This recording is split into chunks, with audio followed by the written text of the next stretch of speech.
Student, welcome to my channel Pratishtha classes. मैं हूं मीना मिश्रा। हम लोग ट्रिग्नोमेट्री स्टार्ट कर चुके थे, उसमें हमने 6.1 कंप्लीट कर लिया और आज हम 6.2 करेंगे और साथ ही साथ जो प्रूफ दैट है उसका मैंने प्रॉब्लम सेट का क्वेश्चन नंबर 5 जिसमें टोटल 10 क्वेश्चन है प्रूफ करने के लिए, वो भी आपको करवा दिया है।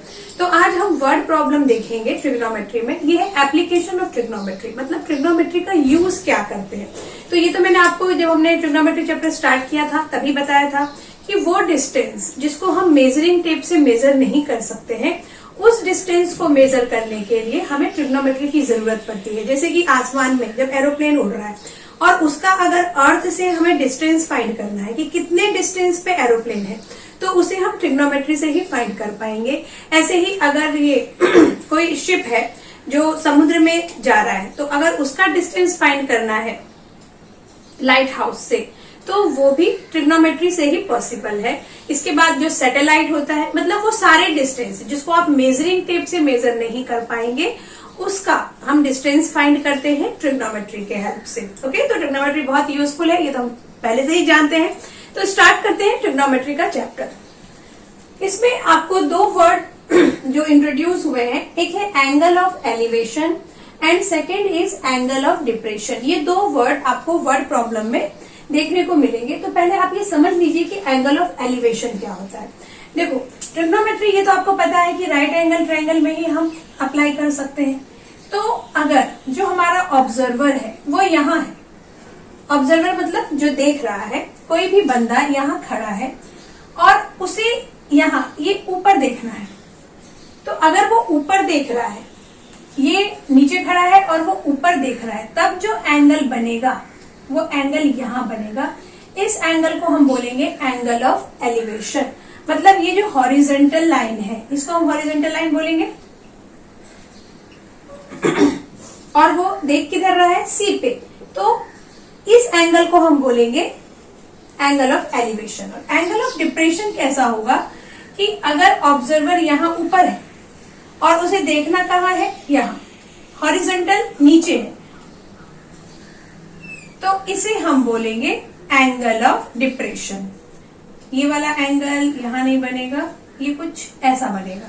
तो ये वाला जो एंगल बनेगा इसको हम बोलेंगे एंगल ऑफ डिप्रेशन। मतलब यहाँ पे अभी ऑब्जर्वर कहाँ है, ऊपर, तो ऊपर से अगर नीचे देखना है तो एंगल ऑफ डिप्रेशन। इसमें कोई चेंज नहीं होगा, सम जब हम करेंगे ना तो कुछ भी चेंज होने वाला नहीं है। देखो, अब अगर एंगल ऑफ डिप्रेशन इधर भी बनता है तो हम इस एंगल और इस एंगल को इक्वल बोल देंगे। क्यों बोल देंगे इक्वल? अल्टरनेट एंगल, ये लाइन और ये लाइन तो पैरेलल होगी ना, दोनों हॉरिजॉन्टल है, तो ये दोनों लाइन पैरेलल है, तो ये वर्टिकल लाइन ट्रांसवर्सल लाइन है, तो ये दोनों अल्टरनेट एंगल होंगे, तो ये इक्वल ही होंगे। तो अगर हमें एंगल ऑफ डिप्रेशन भी दिया हुआ है तो हम डायग्राम ऐसा बनाएंगे, लेकिन जो हम सॉल्व करेंगे तो दोनों को सॉल्व करने का मेथड एक ही होगा। तो ये क्लियर हो गया आपको एंगल ऑफ एलिवेशन और एंगल ऑफ डिप्रेशन। अब हम क्वेश्चन स्टार्ट करते हैं। अच्छा, आपकी बुक में एक और चीज लिखा है, when we see above the horizontal line the angle formed is the angle of elevation. When we see above the horizontal line, ये हॉरिजॉन्टल लाइन है और इसके ऊपर हम देखते हैं तो कौन सा एंगल बनता है, angle of elevation. Clear? And when we see below the horizontal line, अब यहाँ पे ये हॉरिजॉन्टल लाइन कहाँ है, ऊपर, ये इमेजिनरी लाइन है क्योंकि आसमान में कोई ऐसा लाइन रहने वाला नहीं है, that is the imaginary line. लेकिन एंगल बनाने के लिए हॉरिजॉन्टल तो चाहिए, तो अगर हम हॉरिजॉन्टल लाइन के बिलो देखते हैं तो जो एंगल बनेगा यहाँ पर, वो एंगल कौन सा बनेगा, एंगल ऑफ डिप्रेशन। क्लियर हो गया आपको ये angle of elevation and angle of depression. अब हम क्वेश्चंस करते हैं, बाकी ये चीजें आपको और अच्छे से क्लियर हो जाएंगी जब हम क्वेश्चन सॉल्व करेंगे। तो देखो, हमारा फर्स्ट क्वेश्चन क्या है, a person is standing at a distance of 80 metre from a church. तो पहले तो हम एक चर्च बना लें। एक बात और कि यहाँ जो भी चीजें बनेंगी वो सब ऐसा स्ट्रेट ही रहने वाला है। अगर आपके पास ट्री है या पोल है या चर्च है या बिल्डिंग है, कुछ भी जो आपको क्वेश्चंस में भी देखने को मिलेगा, तो उसको हम ऐसा स्ट्रेट एक सिंगल लाइन बनाएंगे, वो बिल्डिंग को ड्रॉ करते नहीं बैठेंगे। अच्छा, ये जो चर्च होगा वो कहाँ होगा, अर्थ के ऊपर ही होगा, यानी ये हॉरिजॉन्टल लाइन हो गई। अब क्या है, a person is standing at a distance of 80 metre from the church. ये चर्च है और इससे 80 मीटर डिस्टेंस पे यहाँ पे कोई पर्सन खड़ा हुआ है। तो ये यहां से यहां तक का जो डिस्टेंस है वो कितना हो गया, 80 metre. From a church looking at its top, यहां से वो कहां देख रहा है, यहां, मतलब हॉरिजॉन्टल लाइन के अबव देख रहा है। The angle of elevation is of 45 degree. तो हमारा जो एंगल बनेगा वो कौन सा बनेगा, एंगल ऑफ एलिवेशन। अभी हमने देखा था कि हॉरिजॉन्टल लाइन के अबव देखेगा तो angle of elevation. Find the height of the church. अब इस चर्च का हमें हाइट फाइंड करना है। ये जो वर्ड प्रॉब्लम है, इसमें अगर आपने एक बार डायग्राम सही बना लिया तो इसको सॉल्व करने में तो कोई भी प्रॉब्लम नहीं। तो एक बार और देखिए, ये चर्च है, चर्च से 80 मीटर के डिस्टेंस पे ऑब्जर्वर है हमारा। तो 80 मीटर का डिस्टेंस मतलब अगर ये चर्च है तो यहाँ से 80 मीटर का डिस्टेंस तो हम ऐसे ही मेजर करेंगे ना। तो यहाँ से 80 मीटर के डिस्टेंस पे यहाँ ऑब्जर्वर है और वो एंगल ऑफ एलिवेशन बना रहा है, दैट इज 45 डिग्री। तो हमें ये चर्च का हाइट फाइंड करना है। तो हम कैसे फाइंड करेंगे, यहाँ पे पहले तो आप सॉल्व करेंगे इसको।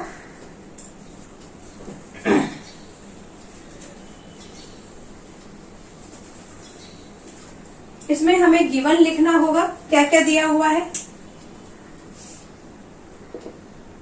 और या फिर हमने जो डायग्राम बनाया हुआ है तो इस डायग्राम में हमने किसको क्या लिया है। इसको आप हाइट h ले सकते हैं। तो हम लिखेंगे AC, ये सॉल्यूशन लिख लेते हैं इसको। AC is church. AC को हमने क्या लिया है, चर्च, और AC इज इक्वल टू क्या है, h, हाइट ऑफ चर्च। तो h मीटर ले सकते हैं। उसके बाद AB क्या है हमारा, AB is equal to 80 metre. और इसके बाद हमने एंगल कौन सा लिया है, ABC। Angle ABC is equal to है हमारा 45 डिग्री। और ये वाला जो एंगल है CAB, ये तो 90 डिग्री होगा, तभी तो यहाँ पे हम ट्रिग्नोमेट्री में इसको यूज कर रहे हैं। अब हमें ये हाइट फाइंड करना है। देखो ये 80 दिया हुआ है, हाइट फाइंड करना है। तो हम यहाँ पे हमारे पास जो ट्रिग्नोमेट्री रेशियो है, साइन, कॉस, टेन, उन तीनों में से कुछ भी अप्लाई होंगे। इस क्वेश्चन में नहीं अप्लाई होंगे, मतलब जो हम ये वर्ड प्रॉब्लम करेंगे उसमें अप्लाई होगा। मोस्टली 10 यूज होता है, लेकिन इस तरह से रटने से काम नहीं चलेगा। देखो अब हमें क्या दिया हुआ है पहले हम वो देखेंगे। हाइट दिया हुआ है, हाइट फाइंड करना है। ये हाइट क्या होगा, देखो अगर यहाँ पे एंगल बन रहा है तो ये इसका अपोजिट साइड, तो ये क्या होगा, अपोजिट, और ये होगा एडजेसेंट। मतलब हमें अपोजिट फाइंड करना है और एडजेसेंट दिया हुआ है। हाइपोटेनस की कोई कहानी नहीं है यहाँ पे। अपोजिट फाइंड करना है, एडजेसेंट दिया है। तो अपोजिट और एडजेसेंट को लेकर जो ट्रिग्नोमेट्रिक रेशियो है उसमें हमारे पास किसके पास फॉर्मूला होता है, tan theta. Tan theta is equal to होता है अपोजिट बाय एडजेसेंट। मतलब उसमें अपोजिट और एडजेसेंट दोनों यूज हो रहा है, इसलिए हम यहाँ पर टेन थीटा यूज करेंगे। अगर हमने यहाँ साइन ले लिया तो क्या होगा, साइन में क्या होता है, अपोजिट बाय हाइपोटेनस। तो ना हमारे पास अपोजिट है ना हाइपोटेनस है, तो हम फाइंड नहीं कर पाएंगे। उसके बाद अगर हमने कॉस थीटा ले लिया तो कॉस में होता है एडजेसेंट बाय हाइपोटेनस। तो एडजेसेंट तो है लेकिन हाइपोटेनस हमें फाइंड करना ही नहीं है ना, तो हम ऐसे उल्टे रास्ते से क्यों जाएं। तो इसलिए हम क्या करेंगे, 10 ले लेंगे। क्लियर हो गया आपको कि 10 क्यों लेना है, क्योंकि ये जो जिन दो चीजों के बारे में बात हो रही है वो दोनों हमारे पास डायरेक्टली टेन थीटा के फॉर्मूला में अवेलेबल है। तो यहाँ पे हम लिखेंगे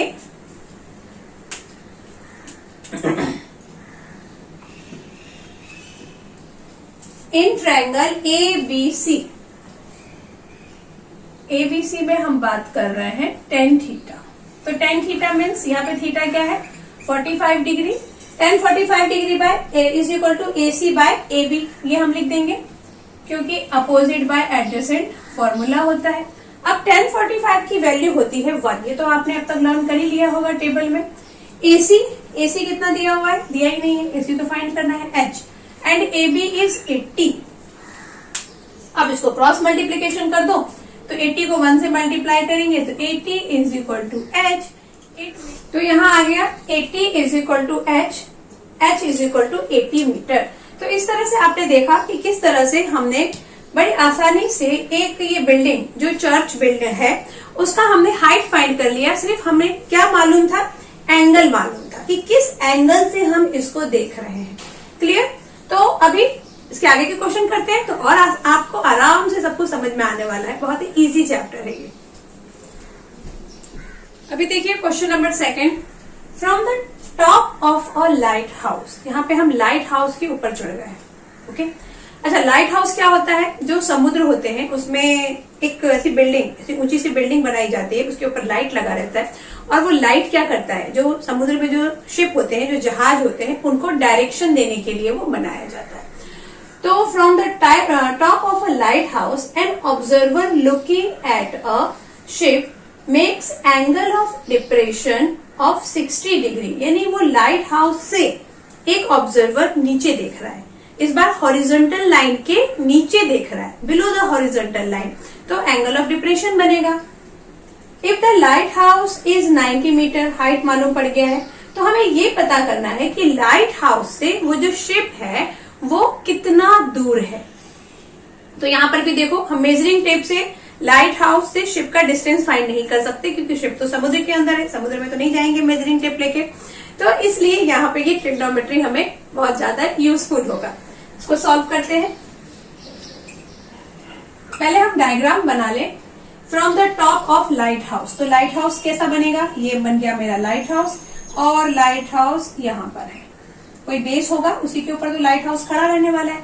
तो यहाँ लाइट हाउस के टॉप से ऑब्जर्वर क्या कर रहा है, एक शिप है यहाँ पर, समझ, यहाँ पे शिप होगा, उसको देख रहा है। 60 डिग्री का एंगल ऑफ डिप्रेशन है, तो एंगल ऑफ डिप्रेशन कैसा बनेगा, इस बार बेस यहाँ और ये यहां से देख रहा है, तो ये एंगल हमारा कुछ इधर बनने वाला है 60 डिग्री। और जैसा कि मैंने आपको समझाया था कि अगर ये 60 डिग्री है तो ये भी कितना होगा, 60 डिग्री होगा, अल्टरनेट एंगल। ये ए बी सी ये बन गया। If the height of the light house is 90 metre, ये 90 मीटर दे दिया हमको, 90 metre is height. Find how far the ship is from the light house. ये लाइट हाउस से यहाँ पे जो ये शिप है वो कितना दूर है वो हमें फाइंड करना है। तो इसको हम x ले सकते हैं। जनरली क्या होता है, अगर हाइट पूछा है तो आप उसको h ले लो, और ऐसा कुछ डिस्टेंस पूछा है तो उसको आप x ले लो। ओके, तो ये डायग्राम आपको क्लियर हुआ कि ये लाइट हाउस है, लाइट हाउस के टॉप से ऑब्जर्वर ने एंगल ऑफ डिप्रेशन बनाया।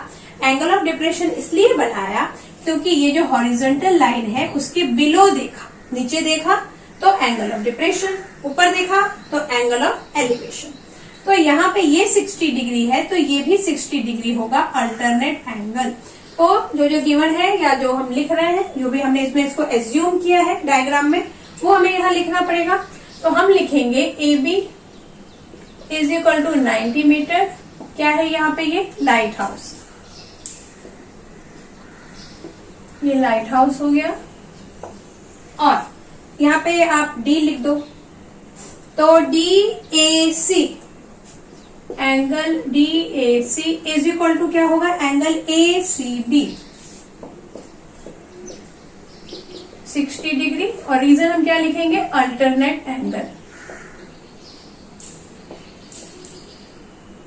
ये अल्टरनेट एंगल होने की वजह से इक्वल है। उसके बाद BC, BC is equal to X metre. क्या है ये, x metre, height of distance of ship from the light house. तो वो भी हम लिखेंगे, distance of ship from the light house.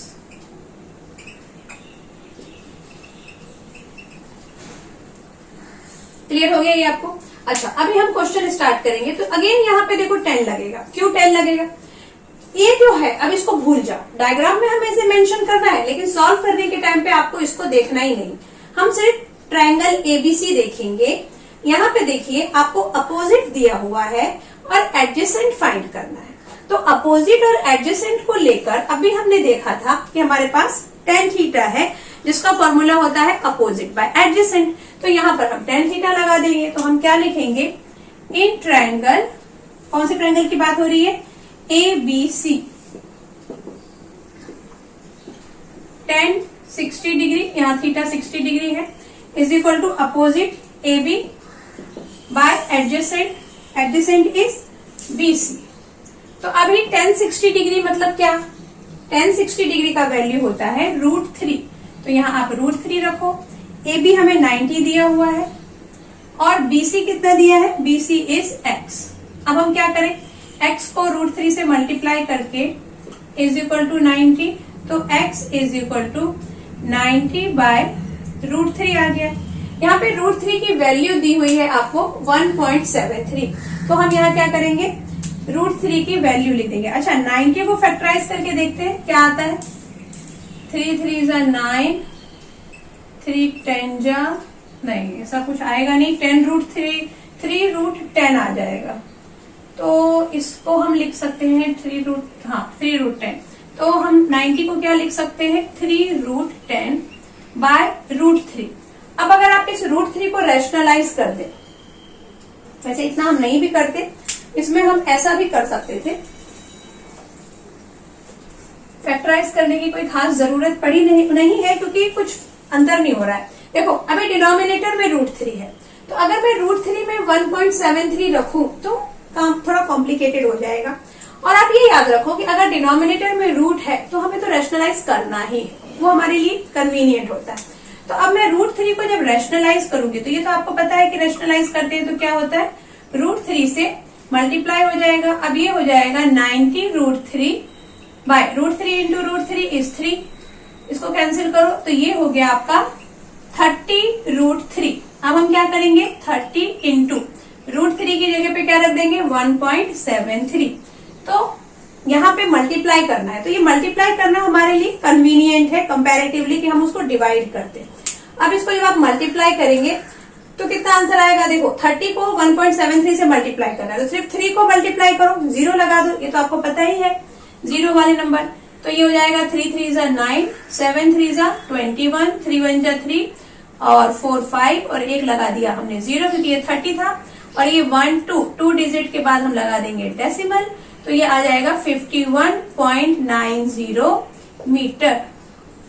मतलब ये जो शिप है जो सी पॉइंट पे है वो लाइट हाउस से 51.90 मीटर डिस्टेंस पे है। क्लियर हो गया आपको कैसे सॉल्व किया, एक बार आंसर हम चेक कर लेंगे। हाँ आंसर हमारा करेक्ट है। ओके तो अभी देखते हैं आगे के क्वेश्चन कैसे करना है। तो अब हम देखते हैं क्वेश्चन नंबर 3 क्या लिखा है, 2 building are facing each other on a road of width 12 metre. अब क्वेश्चन पढ़ते पढ़ते मैं इसका आपको डायग्राम भी बना के बताती हूँ कि 2 बिल्डिंग है, ये एक बिल्डिंग और ये दूसरी बिल्डिंग, और ये एक दूसरे के अपोजिट है, लिखा हुआ है ना facing each other. Facing each other मतलब एक दूसरे के अपोजिट है। On a road of width 12 metre, ये जो रोड है 12 मीटर का, उसके ऊपर ये बिल्डिंग है। अब from the top of the first building, यानी यहाँ इसको आप फर्स्ट ले लीजिए, विच इज 10 मीटर, इसका हमको हाइट दे दिया है 10 metre. Angle of elevation of the top of the second, अच्छा ये एंगल ऑफ एलिवेशन है, एंगल ऑफ एलिवेशन है मतलब ये जो दूसरी वाली बिल्डिंग होगी, ये बिल्डिंग छोटी होगी और ये बिल्डिंग होगी बड़ी, तभी तो एंगल ऑफ एलिवेशन बनेगा। ये हम नीचे से ऊपर देखेंगे, तो इसको थोड़ा और छोटा कर देती हूँ, ये 10 मीटर है।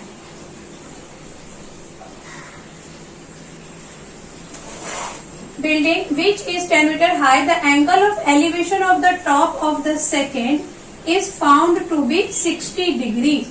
क्या है, from the top of the first building, यानी इस बिल्डिंग के टॉप से angle of elevation of the top of the second. Angle of elevation मतलब कैसा, ये हम नीचे से ऐसा ऊपर देखेंगे, ये वाला एंगल बनेगा कुछ इस तरीके से, क्योंकि बेस तो हमें चाहिए एंगल बनाने के लिए। तो ये कितना डिग्री बन रहा है यहाँ पे angle 60 degree. What is the height of the second building? अब हमें ये जो सेकेंड बिल्डिंग है इसका हाइट फाइंड करना है। तो ये क्वेश्चन समझ में आया आपको कि दो बिल्डिंग है, एक ये और एक ये बिल्डिंग, एक दूसरे के अपोजिट है। एक बिल्डिंग के टॉप से हम एंगल ऑफ एलिवेशन बना रहे हैं, तो एंगल ऑफ एलिवेशन बन रहा है, इससे हमें ये पता चला कि ये बिल्डिंग होगी छोटी और ये जो दूसरी वाली बिल्डिंग होगी वो बड़ी होगी, क्योंकि एंगल ऑफ एलिवेशन बन रहा है। अगर एंगल ऑफ डिप्रेशन होता तो फिर हम क्या करते, इसको बड़ा बनाते, क्योंकि अगर आप ऊपर से नीचे देखते हैं तो एंगल ऑफ डिप्रेशन और नीचे से ऊपर देखते हैं तो एंगल ऑफ एलिवेशन। तो यहाँ ये नीचे और यहाँ हम ये ऊपर देख रहे हैं दूसरी बिल्डिंग के टॉप पे एंगल ऑफ एलिवेशन लिखा हुआ है, तो कितना एंगल बन रहा है 60 डिग्री। तो एंगल बनाने के लिए एक बेस तो चाहिए ना, तो इसलिए ये बेस मैंने ड्रॉ किया है। अब हमें क्या फाइंड करना है, हाइट ऑफ दिस बिल्डिंग। तो इसकी नेमिंग कर दें, जैसे कि हम इसको ए लिख देते हैं, ये हो गया बी, ये हो गया सी, डी और ई, ऐसा हमने नेमिंग कर दिया। हमें हाइट फाइंड करना है, हाइट मतलब ए, हाइट ऑफ सेकेंड बिल्डिंग। तो देखो यहाँ पे ये जो ये बनेगा ये राइट एंगल बनेगा,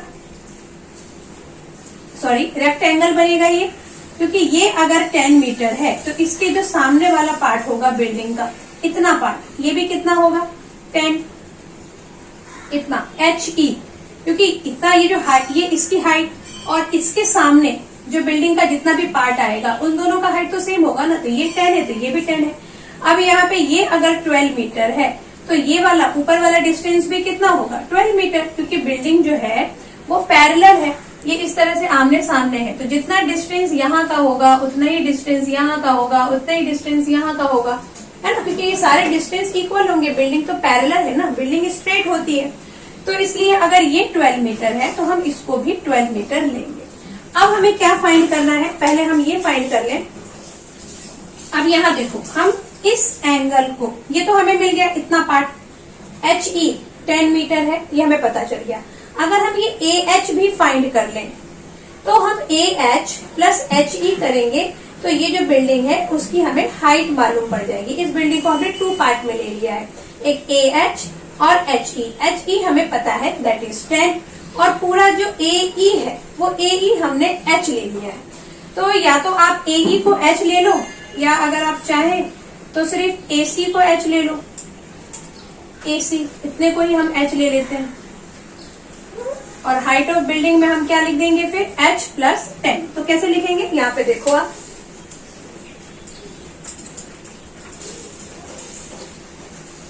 यहाँ पे BD is equal to 10 metre first building from the top of the first building, तो यहाँ पे इसको हम फर्स्ट बिल्डिंग बोल देते हैं।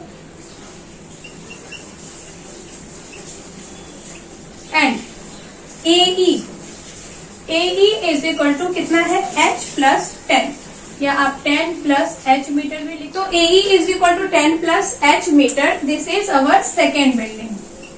तो यहाँ हम लिख देंगे सेकेंड बिल्डिंग। अब एंगल ऑफ एलिवेशन कौन सा था, ABC, तो इसको लिख दें angle of ABC is equal to 60 degree. अब यहाँ पे हम इस ट्रायंगल की बात करेंगे ABC की।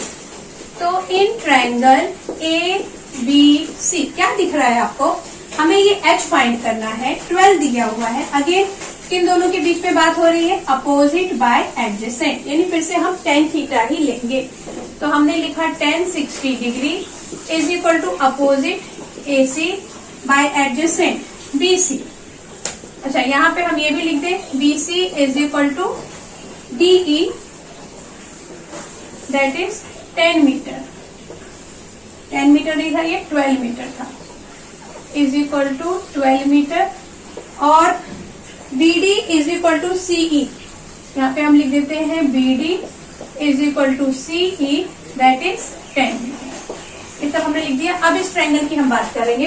तो tan 60 degree is equal to AC by BC। AC is H, tan 60 का वैल्यू होता है √3, AC H है और BC कितना है 12, ये हमने वैल्यू रख दिया। क्रॉस मल्टीप्लीकेशन कर लो इसको, तो यहाँ आ जाएगा 12√3 इज इक्वल टू h। अब इस क्वेश्चन में कहीं पर भी हमें √3 की वैल्यू गिवन नहीं है, तो अगर क्वेश्चन में आपको √3 गिवन ना हो कि √3 की वैल्यू क्या है, तो हमें आंसर में √3 की वैल्यू लिखने की और उसको आगे सॉल्व करने की बिल्कुल जरूरत नहीं है। तो इसको क्या लिखेंगे, 12√3 इज इक्वल टू h। अब h हमें मिल गया है, but height of second building is AE and that is 10 plus h। तो हम यहाँ क्या लिखेंगे, AE is equal to 10 plus h। तो 10 तो 10 ही है और h क्या है, h है 12√3। तो ये हमारा आ जाएगा हाइट ऑफ सेकेंड बिल्डिंग। इसको आप यहाँ पे मीटर लिख लो। तो 10 प्लस 12√3, इसको यहीं पे हम स्टॉप इसलिए करेंगे क्योंकि अब हम इसको ये 10 को 12√3 में ऐड नहीं कर सकते। ये आपको पता है कि √3 है, इसके पास √3 नहीं है, इसलिए ये दोनों प्लस वगैरह कुछ नहीं हो पाएगा। तो एक बार इसका आंसर चेक करते हैं कि आंसर हमारा राइट है कि नहीं। 10 plus 12√3 metre, answer is absolutely correct. Hope कि आपको ये क्वेश्चन अच्छे से समझ में आ गया होगा। अगर एक बार आप डायग्राम प्रॉपर बना ले तो क्वेश्चन करने में कोई प्रॉब्लम नहीं होगी। लेकिन फिर भी अगर आपको कुछ भी डाउट है, क्वेश्चन में नहीं समझ में आया है, तो आप प्लीज मुझे कमेंट सेक्शन में लिखिए, या मैंने ईमेल दिया हुआ है आईडी, आप वहां मुझे मेल कर सकते हैं, या फिर आप मुझे इंस्टाग्राम में भी मैसेज कर सकते हैं। ओके, तो आगे के क्वेश्चंस देखते हैं। अभी क्वेश्चन नंबर 4 देखो। 2 poles of height 18 metre and 7 metre are erected on a ground. तो हम क्वेश्चन पढ़ते पढ़ते इसको ड्रॉ भी करते जाते हैं। 2 पोल है, एक पोल ये है और एक पोल ऐसा है। पोल को थोड़ा छोटा बना देती हूँ। एक पोल ये, एक पोल ये। Erected on the ground, the length of the wire fast. अच्छा, 2 poles of height 18 metre and 7 metre. तो अपन ऐसा करते हैं कि इसको बड़ा कर देते हैं। 18 मीटर का पोल है ये और 7 मीटर का पोल है ये। आप चाहे तो इसको 7 और इसको 18 भी बना सकते हैं, कोई प्रॉब्लम नहीं है इसमें। 7 मीटर का मैंने ये पोल बना दिया। अब क्या हुआ, ये दोनों पोल जमीन पे खड़े हैं, जमीन पे ही रहेंगे और किधर रहेंगे, ये जमीन पे खड़े हो गए। Are erected on the ground, the length of the wire fastened at their top is 20 metre. अब यहाँ इसका टॉप ये है और इसका टॉप ये है। यहाँ पे एक वायर बंधा हुआ है, ये वायर इस तरीके से हमने बांधा हुआ है और वो उसका at the top is 22 metre. ये वायर का भी लेंथ दे दिया है इन्होंने 22 metre. Find the angle made by the wire with the horizontal. अब अगर ये वायर है तो यहाँ पे ये हॉरिजॉन्टल कैसा होगा, कुछ ऐसा, ये हॉरिजॉन्टल होगा तभी एंगल बनेगा। यहाँ पे ये कितना एंगल से ये वायर यहाँ बंधा हुआ है, ये एंगल हमें फाइंड करना है। क्वेश्चन क्लियर हो गया आपको। 2 पोल हैं, पोल का लेंथ हमें पता है 18 metre and 7 metre, that is the height of pole. उसके बाद उसके टॉप में, ये टॉप है दोनों पोल का, इस पोल का टॉप ये और इस पोल का टॉप ये, उस टॉप को वायर लगा दिया है। 22 मीटर का वायर यहाँ से लेके यहाँ तक बांध दिया है। अब ये पूछ रहे हैं कि एंगल कितना बनेगा हॉरिजॉन्टल के साथ। तो हॉरिजॉन्टल क्या होगा, यहाँ पे ये वाला हॉरिजॉन्टल होगा, ये इमेजिनरी हॉरिजॉन्टल होगा। 2 पोल के बीच में इमेजिनरी हॉरिजॉन्टल। तो ये हमको पता है ना कि एंगल बनाने के लिए हमें एक हॉरिजॉन्टल, एक बेस तो चाहिए। तो अगर हम जमीन पे हैं तब तो जमीन बेस होगा हमारा, लेकिन अगर हम आसमान में हैं तो बेस क्या होगा, फिर बेस तो हमें इमेजिनरी लेना पड़ेगा। तो यहाँ हमने ये बेस ले लिया और ये एंगल कितने का बनेगा वो हमें फाइंड करना है। तो पहले तो नेमिंग कर ले, ए, इसको बी, ये सी हो गया, ए बी सी और डी ई। तो ए बी सी और ये डी ई, ऐसा मैंने नेमिंग कर दिया है। यहाँ पे देखेंगे हम कि हमें गिवन क्या है और फाइंड क्या करना है, एंगल फाइंड करना है। तो एंगल तो चलो ठीक है फाइंड हम कर ही लेंगे, लेकिन गिवन क्या है, ये पूरा हाइट आपको पता है एडी, एडी है 18 मीटर और बीडी कितना होगा, बीडी और ये सी, इन दोनों का सेम होगा। ये रेक्टेंगल बन गया है तो ये 7 मीटर होगा, तो ये भी कितना मीटर होगा, 7 मीटर, ये बीडी। क्लियर। अब अगर ये पूरा 18 है और हम जब इस ट्रायंगल की बात करेंगे तो इस ट्रायंगल में हमें कितना चाहिए, सिर्फ ए बी चाहिए। तो हम क्या करेंगे, एडी में से बीडी अगर आप माइनस कर दोगे तो हमें ए बी मिल जाएगा। पहले तो हम ये लिख लें कि हमें क्या क्या, इसको हमने क्या इमेजिन किया है। तो भाई AD is equal to 18 metre height of पोल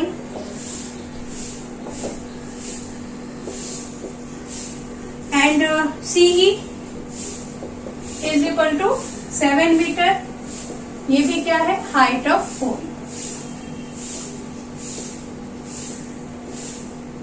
ये पोल दे दिया हमें। उसके बाद AC is equal to 22 metre, wire, यही हमारा वायर है। और एंगल ACB ये हमें फाइंड करना है, एंगल ACB। तो हम क्या लिखेंगे यहाँ पर, AB इज इक्वल टू, मैंने अभी आपको बताया कि AB इज इक्वल टू क्या होगा, AD minus BD। AD minus BD कर दो, तो AD कितना है, AD इज 18 और BD इज 7, तो 18 माइनस 7 कितना आएगा, 8 माइनस 7 इज 1, 11 मीटर आ गया हमारा AB। ये क्लियर हुआ ना आपको कि ये पोल है, ये 7 मीटर होगा, तो इसके सामने इस बड़े वाले पोल का जितना पार्ट आ रहा है तो ये भी कितना होगा, कितना, 7 मीटर होगा। ये पूरा 18 मीटर दिया हुआ है, तो इस पूरे में से अगर ये 7 मीटर को हटा दिया जाए तो AB मिल जाएगा, और हटाना मतलब माइनस, तो ये हमने AB फाइंड कर लिया 11 मीटर। अभी AB इसलिए फाइंड किया है क्योंकि हमें ये वाले ट्रायंगल में ये एंगल फाइंड करना है, तो इस ट्रायंगल के लिए हमारे पास AB होना जरूरी है। AB is 11 metre. उसके बाद यहाँ पे हाइपोटेनस दिया हुआ है, मतलब यहाँ हमारे पास इस ट्रायंगल में अपोजिट हमें पता है और हाइपोटेनस पता है। तो अपोजिट और हाइपोटेनस कौन से फॉर्मूले में आता है, साइन के फॉर्मूले में। तो यहाँ पर हम साइन लगाएंगे। कैसे पता चला, समझ में आ गया ना आपको, क्योंकि अपोजिट फाइंड करना है, मतलब अपोजिट दिया हुआ है और हाइपोटेनस दिया हुआ है, तो अपोजिट और हाइपोटेनस को रिलेट करने वाला एक ही फॉर्मूला है, दैट इज साइन। तो यहाँ हम लिख देंगे in triangle ACB sine theta, क्योंकि ये हमें फाइंड करना है, ये हमें पता नहीं। Sine theta is equal to AB by AC, opposite by hypotenuse. तो sine theta is equal to AB कितना फाइंड किया हमने, 11, और हाइपोटेनस है हमारा 22। अब इसको देखो हम कैंसिल कर देंगे, 11 1 जा, 11 2 जा, तो यहाँ आ गया आपका sine theta is equal to 1/2। अब हम ये देखेंगे कि 1/2 साइन थीटा में किसकी वैल्यू आती है, तो किसकी आती है, 30 डिग्री साइन थीटा। तो यहाँ हम 1/2 के प्लेस पे क्या लिख देंगे, साइन 30 डिग्री, क्योंकि साइन 30 डिग्री का वैल्यू 1/2 होता है। तो यहाँ से हमें क्या मिल जाएगा, देखो ये साइन थीटा, ये साइन 30, और दोनों के बीच में इक्वल का साइन है, मतलब थीटा कितना होना चाहिए, 30 degree. Sine theta is equal to sine 30 degree कब होगा, जब theta is equal to 30 degree होगा। तो यहाँ से फिर हमें ये थीटा एंगल मिल गया, कितना, 30 डिग्री। यही फाइंड करना था, समझ में आ गया, वेरी गुड। अभी नेक्स्ट क्वेश्चन नंबर 5 देखो, अ storm broke a tree and the tree top rested 20 meter from the base of a tree। अब इसका अगर हम डायग्राम बनाना स्टार्ट करेंगे तो देखो कैसा बनेगा, बहुत ही इंटरेस्टिंग क्वेश्चन है ये। एक क्या है, एक ट्री था यहाँ पर, ये ट्री है और ये बेस हो गया, ये ट्री है। अभी क्या हुआ कि स्टॉर्म की वजह से ये जो ट्री है ये आधा टूट गया, यहाँ से समझ लो, यहाँ से ये टूट गया, इसका ये पार्ट यहाँ से टूट गया।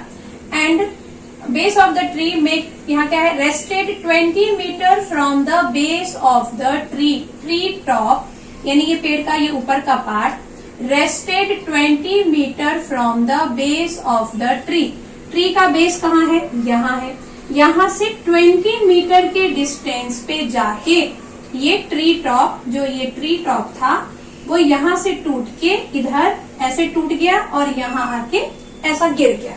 और कहाँ गिरा ये, इसका ये जो पार्ट है वो कहाँ गिरा, इसके बेस से 20 मीटर का डिस्टेंस लेके ये गिरा है, और आधा पार्ट इसमें ये लगा हुआ है, पूरा पेड़ टूटा नहीं है, ये इतना पार्ट टूट के और यहाँ गिर गया। क्लियर। अब इसको आप ऐसा A बी और ये सी, ऐसा नाम दे देंगे। और एंगल कितना बना रहा है गिरने के बाद? 60 degree.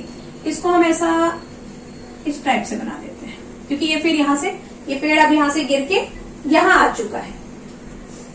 The horizontal, find the height of the tree. तो अब ये जो ट्री है, ये आपको दिख रहा होगा कि ट्री का अगर हमें हाइट फाइंड करना है तो हाइट ऑफ ट्री कितना होगा? A B plus B C, क्योंकि ये जो बी सी पार्ट है वो भी इस ट्री का ही पार्ट है जो यहाँ पर गिरा हुआ है। क्लियर हो गया आपको ये डायग्राम कि ये पहले ये पेड़ यहाँ से लेके यहाँ तक था, स्टॉर्म की वजह से इसका ये वाला पार्ट गिर गया, और ये वाला पार्ट जो गिरा है वो अर्थ से 20 मीटर, यहाँ पे लिखा है ट्री का बेस, तो ट्री के बेस से 20 मीटर के डिस्टेंस पे जाके गिरा है। यहाँ पे लिखा है rested, tree top rested 20 metre from the base, तो बेस से, ये बेस से 20 मीटर के डिस्टेंस पे गिरा है, तो हाइट ऑफ ट्री फाइंड करना है। क्लियर हो गया ना क्या फाइंड करना है?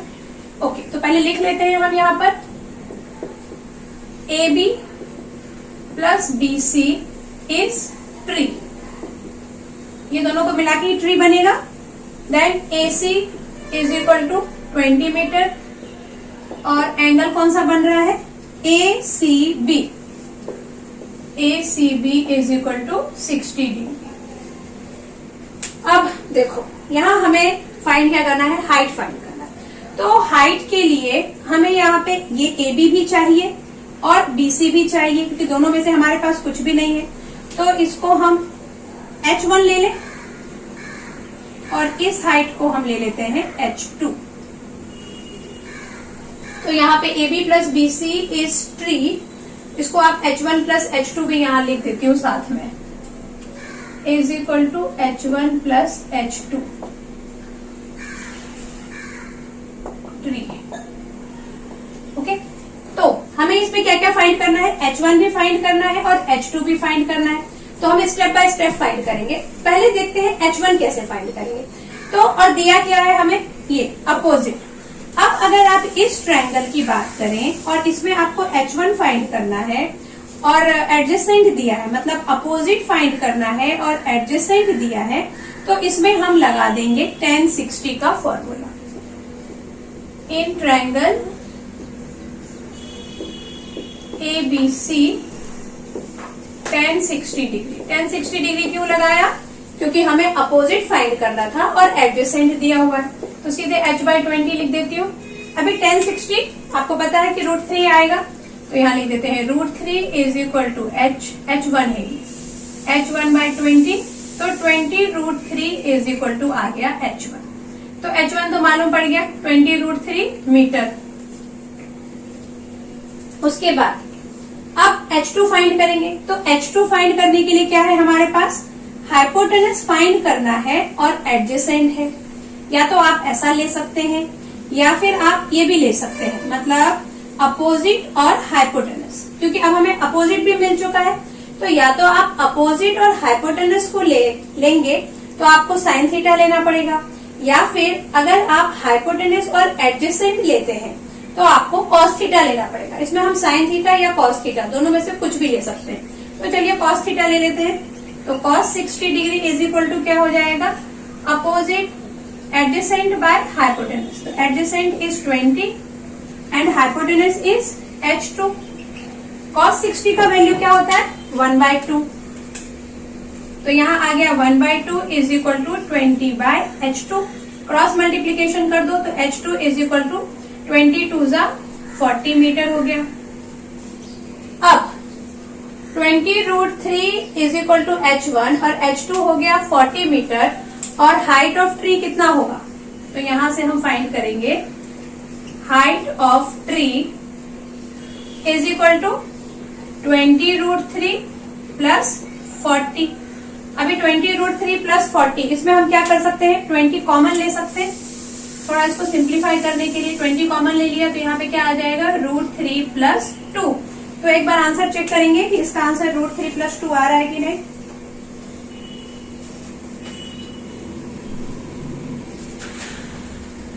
आंसर इज 40 प्लस 20 √3 ही था, √20√3 नहीं किया है इन्होंने, तो इसको रहने दीजिए, यही हमारा आंसर है मीटर। क्लियर हो गया आपको ये क्वेश्चन? एक बार मैं आपको ये डायग्राम और समझा देती हूँ कि ये पेड़ पूरा यहाँ तक था, स्टॉर्म की वजह से वहां से टूट के ये यहाँ गिरा। तो अब हमें हाइट ऑफ ट्री फाइंड करना है, तो हाइट ऑफ ट्री होगा AB प्लस BC, क्योंकि ये भी पेड़ का ही एक पार्ट है। और इस तरह से हमने दो बार, एक बार H1 फाइंड किया और एक बार H2 फाइंड किया। अब देखते हैं इसके आगे का जो, अब देखते हैं हम लास्ट क्वेश्चन। ये क्वेश्चन भी काफी इजी है। A kite is flying at the height of 60 metre above the ground। तो डायग्राम बनाना स्टार्ट करेंगे हम। देखो यहाँ पे एक काइट है जो फ्लाई हो रही है और ये इसका हाइट दे दिया है। कितना हाइट है, कितना ऊंचाई पे उड़ रहा है वो? 60 मीटर। तो यहाँ हम लिख देंगे 60 मीटर। अच्छा, हाइट कभी भी ऐसा स्ट्रेट होता है। आप ये नहीं सोच सकते कि मैं यहाँ अगर खड़ा हूँ और यहाँ काइट उड़ रही है तो हाइट ये होना चाहिए, ऐसा ये हाइट नहीं होगा। हाइट हमेशा ऐसा परपेंडिकुलर ही हम लेते हैं। तो 60 metre above the ground, the string attach to the kite. अब यहाँ पे जो वो स्ट्रिंग लगी हुई है जिससे हम काइट उड़ाते हैं, is tied at the ground. यहाँ पे काइट में स्ट्रिंग लगी हुई है और उस स्ट्रिंग को क्या किया है, ग्राउंड में यहाँ पर कहीं पर तो भी हमने बांध दिया है। Find the length of the string. तो हमें इस और ये एंगल कितना बना रहा है यहाँ पे? अच्छा, एंगल कितना बना रहा है? The kite is flying at the ground, the string attach to the kite is tied at the ground, it's makes an angle of 60 degree with the ground. यहाँ पे मैंने नहीं लिखा है, इट मेक्स 60 डिग्री एंगल। ये आपकी book में लिखा हुआ है, इट मेक्स 60 डिग्री। ये जो स्ट्रिंग है ये इस ग्राउंड से कितना डिग्री एंगल बना रहा है? 60 डिग्री एंगल बना रहा है। तो हमें फाइंड क्या करना है? Find the length of the string. तो यहाँ हम ऐसा कुछ ले लें, ABC। Length of string find करना है, मतलब BC फाइंड करना है। दिया क्या है? 60 मीटर, यानी अपोजिट दिया हुआ है। हाइपोटेनस फाइंड करना है, तो अपोजिट बाय हाइपोटेनस मतलब साइन लगा देंगे। तो समझ में आई गया आपको कि कैसे करना है? तो जल्दी से हम इसको सॉल्व कर लेते हैं। तो AC is equal to 60 metre. ये क्या है? Height of kite. उसके बाद दूसरा हमने क्या लिया हुआ है? BC इज इक्वल टू हम x ले लेते हैं और ये क्या है? x, length of string. और यहाँ पे एंगल कौन सा बनेगा? Angle ABC is equal to 60 degree. तो सीधे इस ट्रायंगल की हम बात करते हैं और जैसा मैंने आपको अभी एक्सप्लेन किया है, साइन ले लेंगे हम।